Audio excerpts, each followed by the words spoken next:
அண்மை செய்தி. பசியால் வாடி தவிக்கும் குழந்தைகளுக்கு என்ன உணவு கொடுக்க வேண்டும் என்பது தாய்க்கு தெரியும் என்றும், அதனையும் டெல்லியில் இருக்கும் யாரோ ஒருவர் தீர்மானித்தால் அந்த தாய் பொங்கி எழுவாள் என்று முதல்வர் பேசின அந்த காட்சிகளையும் தற்போது பார்த்து வருகிறோம். கூடுதல் விவரங்களோடு இணைகிறார் செய்தியாளர் பாரிகார்த்திக். வணக்கம் பாரிகார்த்திக், விவரங்கள்.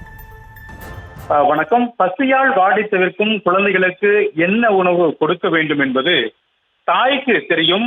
அதனையும் டெல்லியில் இருக்கும் யாரோ ஒருவர் தீர்மானித்தால் அந்த தாய் பொங்கி எழுவாள் என்று தமிழ்நாடு முதலமைச்சர் அவர்கள் தன் பக்கத்தில் தெரிவித்திருக்கிறார். மேலும் மாநில உரிமைகளை காக்கவும் மத்திய மாநில உரிமைகளை வலுப்படுத்துவதற்கான கூறுகளை ஆராய்ந்து இன்று குழு அமைக்க இருக்கிறோம் என்றும் தற்போது முதலமைச்சர் அவர்கள் சட்டப்பேரவையில் தெரிவித்திருக்கிறார். மேலும் அந்த குழு அளித்திடும் பரிந்துரையின்படி செயல்படுத்திட அனைத்து முயற்சிகளையும் மேற்கொள்வோம் என்றும் தற்போது முதலமைச்சர் அவர்கள் தெரிவித்திருக்கிறார்.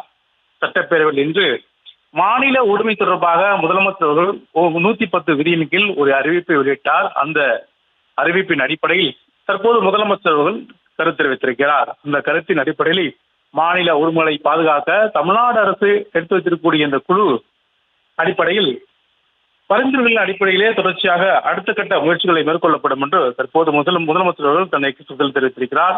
குறிப்பாக சட்டப்பேரவையில் முதலமைச்சர் அவர்கள் இன்று 110 விதியின் கீழ் மாநில உரிமைகளுக்காக முன்மொழிந்த அறிவிப்பு என்பது குறிப்பிடத்தக்கது.